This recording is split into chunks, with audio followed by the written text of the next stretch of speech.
تو انسان کے پیدا ہونے سے مرنے تک سب نبی صلی اللہ علیہ وسلم نے بتا دیا. اب ہم اپنی طرف سے جو کام کریں وہ دین نہیں ہے, اسے کیا کہتے ہیں؟ بدعت. کیا کہتے ہیں؟ بدعت سیئہ.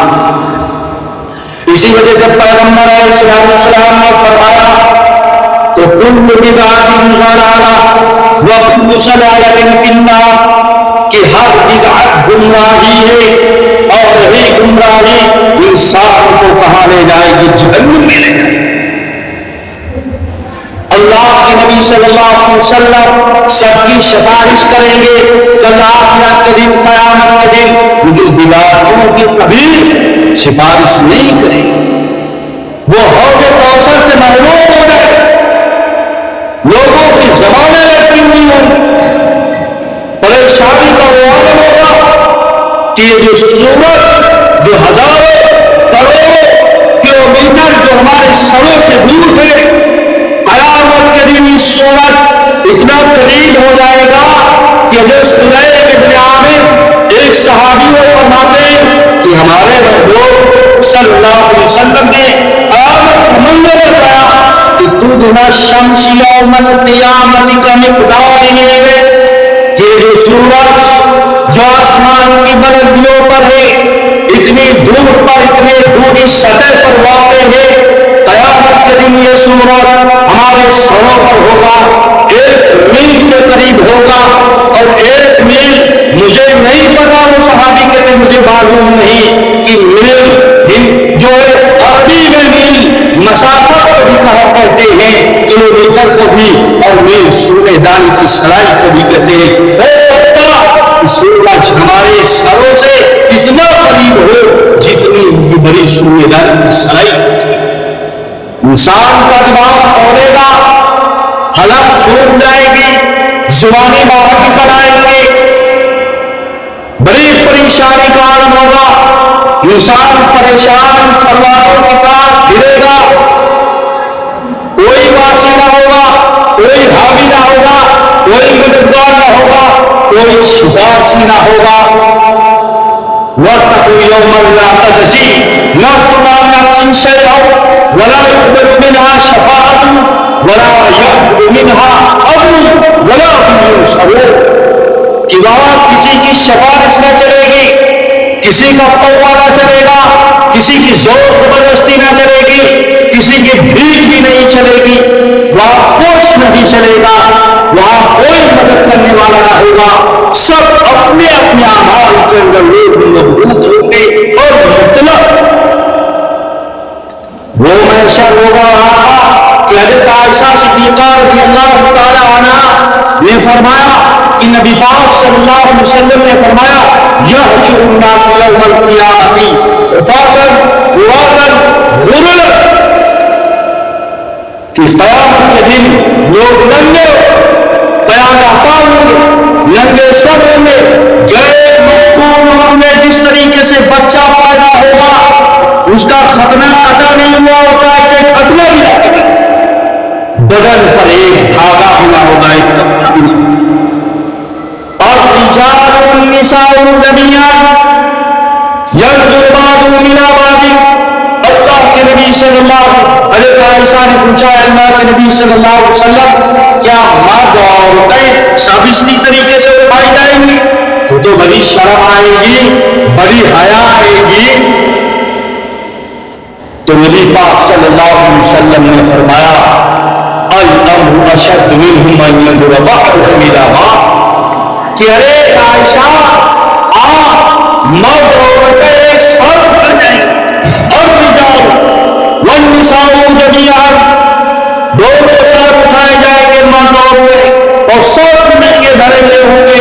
لیکن معاملہ اتنا سخت ہوگا ان ينظر بعضهم الى بعض, کہ اپنے اعمال کے اندر اتنے مبہوت ہوں گے, اتنے پریشان ہوں گے کہ ایک دوسرے کی شرمگاہ کی طرف دیکھنے کا موقع کیسا جو ہو وہ جو ہے منظر کشی ہوگی اور کیسی حالت ہوگی قیامت. اس دن لوگ پیاس چلائیں گے, ایک دن 50,000 سال کا دن ہو,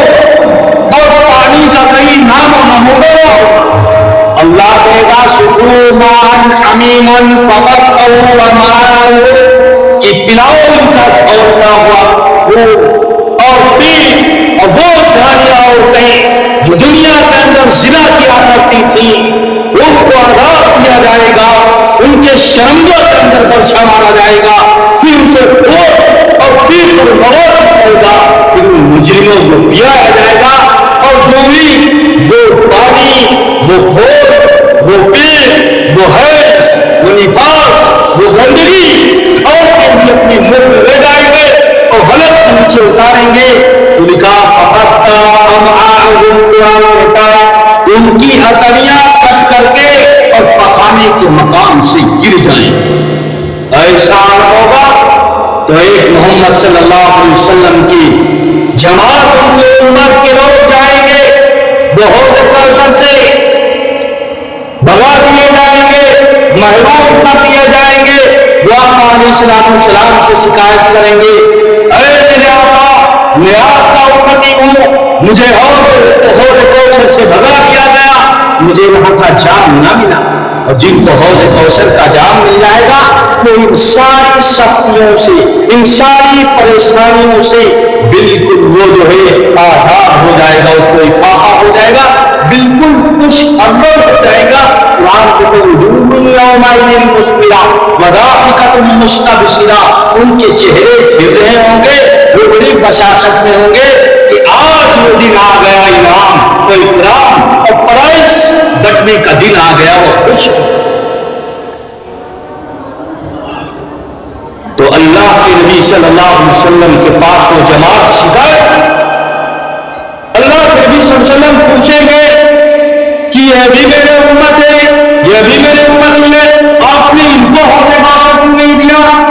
تو وہ جواب دیں گے آقا علیہ السلام یہ ہے تو آپ کے امتی، لیکن یہ بدعتی، یہ دنیا کے اندر بدعت اعلان کیا کرتے تھے، آپ کی سنتوں کو چھوڑ کر بدعت اور رسومات کا عمل کرا کرتے تھے، کیونکہ آقا کریم صلی اللہ علیہ وسلم نے فرمایا میں اس دنیا کے اندر گانے اور بجانے اور پرانی رسومات کو مٹانے کے لیے بھیجا گیا ہوں، اور آج نبی کی سنتوں کو اپنے پیروں پہ رون کر کے پسے پشت ڈال کر کے لوگ بدعت اعلان کرتے ہیں، اور بدعت اسی کو کہا جاتا ہے جس کا وجود شریعت محمدی کے اندر نہ ملتا، جبکہ ہمارے نبی نے پیدا ہونے سے مرنے تک ایک چیز بتا کہ آپ کو کھیتی باڑی کیسی کرنے، آپ کو تجارت کیسا کرنا، آپ کو ملازمت کیسے کرنی، آپ کو شادی بیاہ کیسے کرنا، اگر کوئی مر جائے تو اس کی تدفین کیسے کرنی ہے، اگر باپ ہو تو اس کے حقوق کیا ہے، ماں ہے اس کے حقوق کیا ہے، پڑوسی اس کے حقوق کیا ہے، غیر مسلم اس کے حقوق کیا ہے، رشتہ دار اس کے حقوق کیا ہے، بیٹی اس کے حقوق کیا ہے، بیوی اس کے حقوق کیا ہے، اور نکاح کیسے نکاح کرنا، سب ایک ایک چیز اللہ کے نبی صلی اللہ علیہ وسلم نے بتایا۔ مثلا ہم مثال دیتے کہ نبی نے فرمایا النکاح نصف الایمان، نکاح کا ہے نصف ایمان ہے، نکاح کا ہے نصف ایمان۔ جب آدمی کا، جب بالغ مرد کا نکاح ہو جاتا ہے تو اس کی ایمان کی تکمیل ہو جاتی ہے، کیوں؟ بے نکاح مرد اس طریقے سے ہوتا ہے جیسے کہ بے مہندی کا لوٹا، وہ چاروں طرف لوٹ جاتا ہے، اسی طریقے سے جو بے نکاح مرد ہوتے یا عورتیں ہوتے، ہر مرد عورت کے اوپر وہ خواہشات نفس کے اندر پھسل جاتے، وہ کہتا ہے یہ بھی میری ہے، یہ بھی میری ہے، یہ بھی میری۔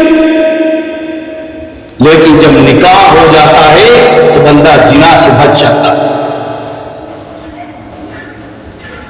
مرد ہو یا عورت، تو اس کے ایمان کی تکمیل ہوتا ہے، کیونکہ ایک حدیث میں آیا کہ جب بندہ زنا کرتا ہے تو اس کا ایمان نکل جاتا ہے، اگر زنا کرنے کی حالت کے اندر اس کی موت ہو گئی تو کفر پر مرے گا، ایمان پر نہیں مرے گا، اس کا ایمان شایبان کی طرح اوپر کو چلا جاتا ہے، اور جب زنا سے فارغ ہوتا ہے تو پھر اس کا ایمان لوٹ جاتا ہے۔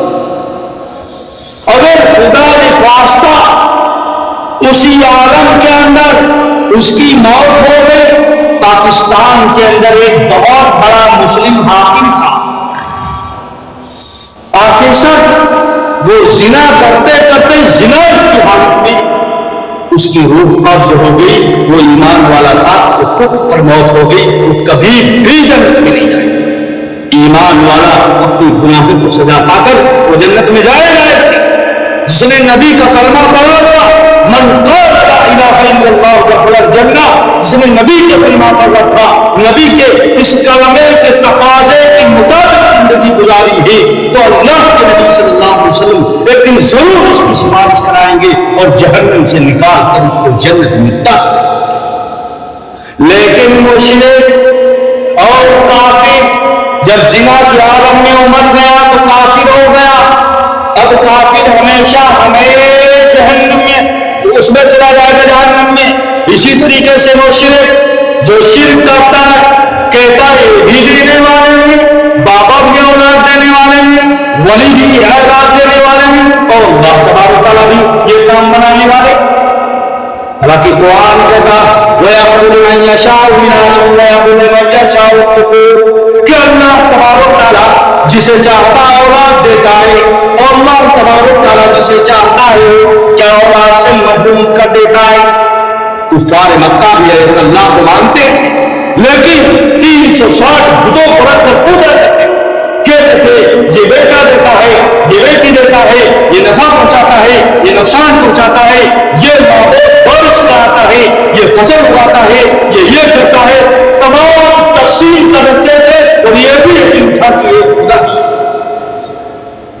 تو ان سے پوچھا جاتا تھا کہ بتاؤ ایک اللہ کو چھوڑ کر ان سے کیوں مانگتے ہو، ان سے کیوں فریاد رسی کرتے ہو؟ تو کہتے ہیں اس وجہ سے کرتے ہیں یہ اللہ کے ولی ہیں، تاکہ اللہ سے ہمیں تقرب اور قرب حاصل ہو جائے، اس وجہ سے مانگتے ہیں۔ دعا مزاروں پر ہاتھ، درگاہوں پر ہاتھ۔ قرآن اسی کو نقل کرتا ہے کہ کل کے مشرکین میں اور آج کے مشرکوں میں کوئی فرق نہیں ہے۔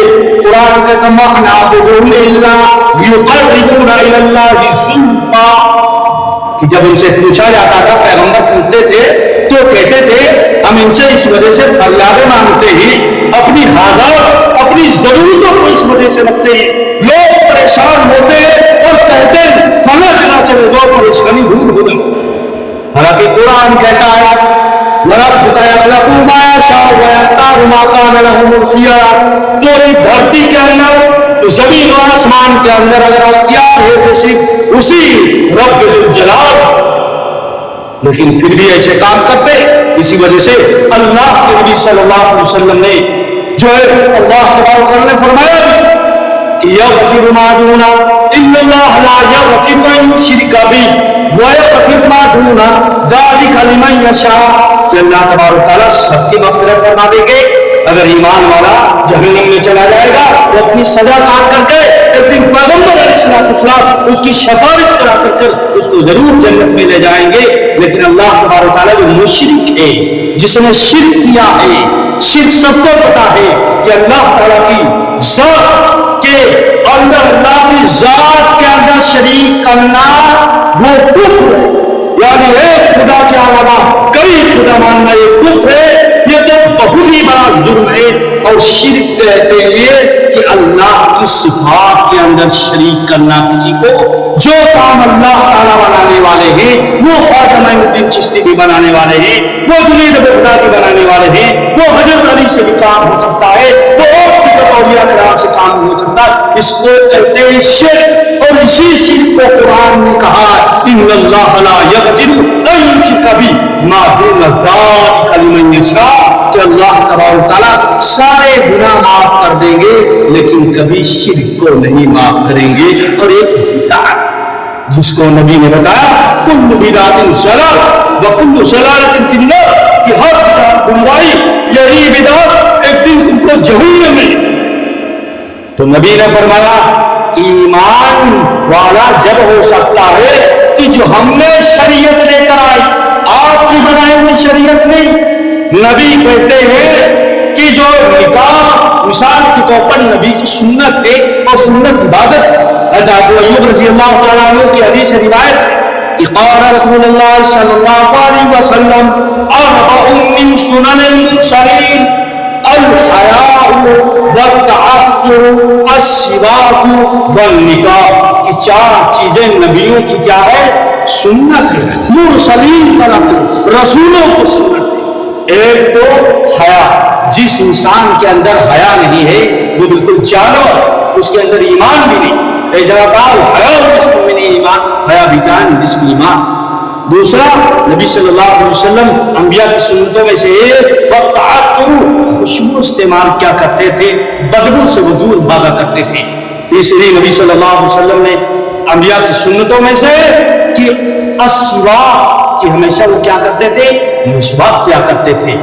اور النکاح، اور سارے نبیوں نے صرف حضرت عیسیٰ علیہ السلام کو چھوڑ کر جتنے تقریباً 1.25 لاکھ پیغمبر آئے سب نے کیا کیا؟ نکاح کیا. نکاح ایک بہت بڑی سنت ہے اور یہ سنت ہوا کرتی عبادت کے درجے میں ہوتی اور فائدہ ہے نکاح کے لیے. اور نبی نے بتایا کہ میں گانے اور بجانے پرانی رسومات کو مٹانے کے لیے بھیجا گیا ہوں، اور جاتے ہیں سنت ادا کرنے بینڈ بازا کے ساتھ، پتڑیوں کے ٹھمکوں کے ساتھ سنت لگائی جاتی. بتاؤ یہ نبی کی شریعت کے ساتھ مذاق نہیں. نبی نے بتایا کہ میری ولادت میں دنیا کے اندر بھیجا گیا ہوں گانے بجانے پرانی رسومات کو مٹا دیں، اور آج رسومات کے ساتھ زندگی گزار رہے ہیں.